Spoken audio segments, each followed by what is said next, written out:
So bright afternoon everyone, my name is Bea Sualan, a first-year biology student at State University of Northern Negros.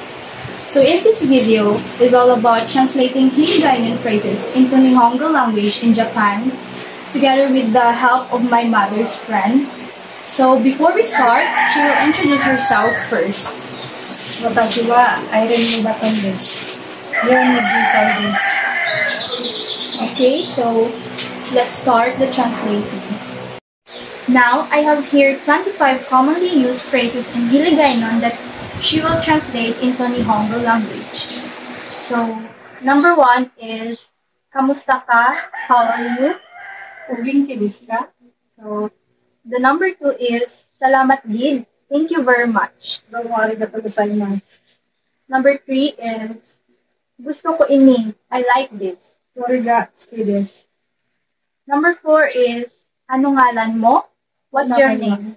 Sige, sige. Namai wa nan desu ka? So, number 5 is, Wala ko kabalo. I don't know. Wakarimasen. Number 6 is, Sige lang. It's okay. Daijoubu desu ka? Number 7 is, Daw hindi ko gusto. I don't like it. Tsukidi wa arimasen. Number 8, Maayo gid. Very good.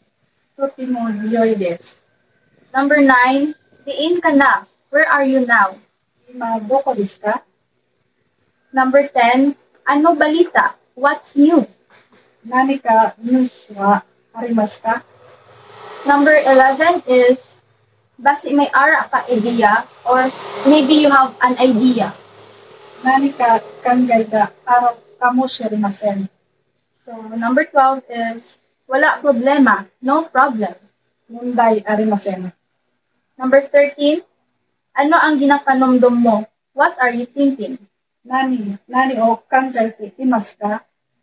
Number 14, Pila edad mo? How old are you? Nansai desu ka?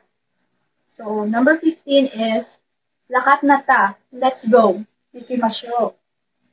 Number 16 is, Hindi ko magdugay. I won't take long. Naga ko wa kakarimasen. So, next is 17. Tane ari ka din. I wish you were here. Koko ne irarita na inone. 18 is, Gapamangkot lang ko. I'm just asking. Tada kite ero desu ka? 19, Daw kapoy ko. I feel tired. Tsukarete imasu. 20, Ganahan ka maglaag. Do you want to hang out? Isyu ne asobimasen ka? 21 is, Wala akong mahimo. I can't do anything about it.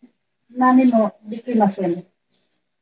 22, Palihog ko. Please. Onigai shimasu. 23, Hindi na magpalibog. Don't worry. Shinpai shinai de kudasai. 24, Paghulat lang. Just wait. Mate kudasai. So the last one is, Laing gid ang pamatsyag ko. I feel bad or I feel sick. Tibon ga waray desu.